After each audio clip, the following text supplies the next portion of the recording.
The following is a selected video from VideoMathTeacher.com, where you can explore over 10,000 videos, print out practice worksheets, find proofs and discussions on many math topics, and explore related videos.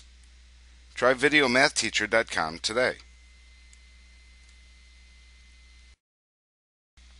If f of x equals the cube root of x plus 3 minus 2, let's find the inverse function f inverse of x.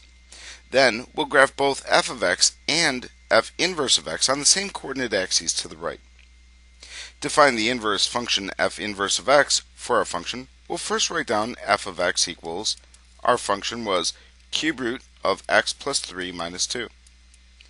To find the inverse function, we recall that f of x means the same thing as y equals. So we'll replace f of x with y equals and write this as the cube root of x plus 3 minus 2. To find the inverse function, we'll interchange all the x's and all the y's. So instead of y equals the cube root of x plus 3 minus 2, we'll replace this as x equals the cube root of y plus 3 minus 2. Next, let's resolve our new equation for y. So we'll add 2 to both sides to isolate the cube root, so we get x plus 2 is equal to the cube root of y plus 3.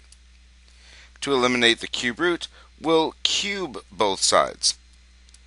And so we get that x plus 2 cubed is equal to the cube root and power cancel, leaving y plus 3.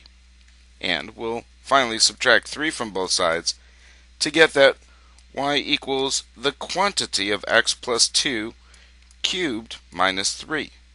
This is our inverse function for our original function. So instead of writing y equals, we'll write this as f inverse of x is equal to the quantity of x plus 2 cubed minus 3. This is our inverse function of our original function. Next, let's graph both our original function and the inverse on the same coordinate axes. To graph these, we'll use transformations. So for our original function, f of x equals the cube root of x plus 3 minus 2, we see that this would be the same as a cube root graph if we eliminated the numbers. So we'll write down that if we have f of x equals the cube root of x plus 3 minus 2, that this plus 3 means that our graph is being shifted 3 units to the left, and the minus 2 means that this will be shifted down 2 units. We recall that the cube root graph, when x is 0, y is 0, when x is 1, y is 1, when x is 8, y is 2, when x is negative 1, y is negative 1, and when x is negative 8, y is 8. So this will be our original cube root graph, which we'll label as y equals the cube root of x by itself. For our function, we'll draw this in a different color, say in purple, violet, that each one of these 5 points that we plotted are going to be shifted 3 units left and 2 units down.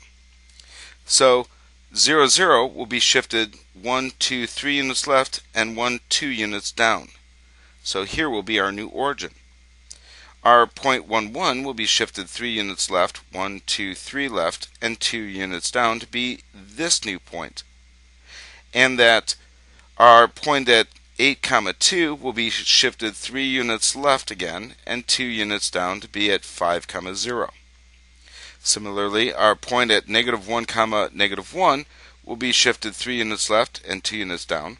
1, 2, 3 units left and 2 units down would be here. And our last point at negative 8, negative 2 will be shifted 3 units left off our grid and 2 units down again to be approximately right here. So these purple points represent points on our new graph for our function f of x equals the cube root of x plus 3 minus 2. So connecting these points, we get this purple graph. We'll label this as our function f of x equals the cube root of x plus 3 minus 2. Next, in red, let's graph our inverse function. Again, we'll use transformations to graph this. So if we consider eliminating the numbers, our inverse function, which we'll originally write as the quantity of x plus 2 cubed minus 3, if we eliminated the numbers, this would represent an x cubed graph. So, for x being 0, y would be 0. If x is 1, y would be 1. If x is 2, y would be 8. And if x is negative 1, y is negative 1. And if x is negative 2, y would be negative 8. So this red graph represents just our y equals our x cubed graph. And from our inverse function, which will represent our final answer in green, the plus 2 means that we're shifting 2 units to the left, and the minus 3 means that we're shifting 3 units down. So each one of these 5 points on our red graph for x cubed is being shifted left 2 and down 3. So the origin, for example, is being shifted left 2, 1, 2, down 3 would be right here for our new origin. For the point 1, 1, this is being shifted left 2 and down 3, which would be right here. And finally, for the order pair 2, 8, this would be shifted left 2 and down 3 would be at this point. Similarly, our other point was negative 1, negative 1. This is shifted 2 units to the left and down 3, which would be right here. And our last point would be at negative 2, negative 8, which again is shifted 2 units left and 3 units off our graph to be about here.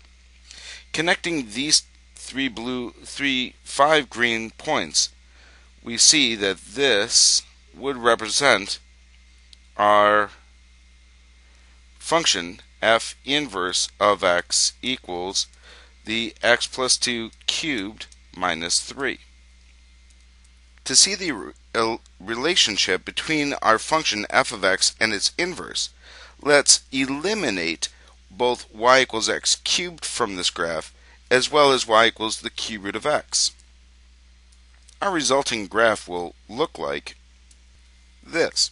So the green graph will be our inverse function, and the purple graph is our original function. In conclusion, we also note that these seem to be reflections of each other through the diagonal line, where all the x's and y values would be the same thing. That is, that they would be a reflection of each other through the line y equals x.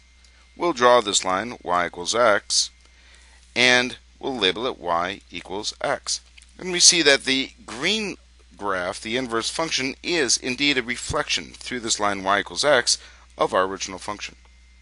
So, in conclusion, we were given our function f of x equals the cube root of x plus 3 minus 2. Through this process, we found the inverse function f inverse of x to be x plus 2 cubed minus 3. We graphed all of our points, and we connected these graphs through transformations. And then we realized that one graph was a reflection of the other graph through the line y equals x. This is the conclusion of this video.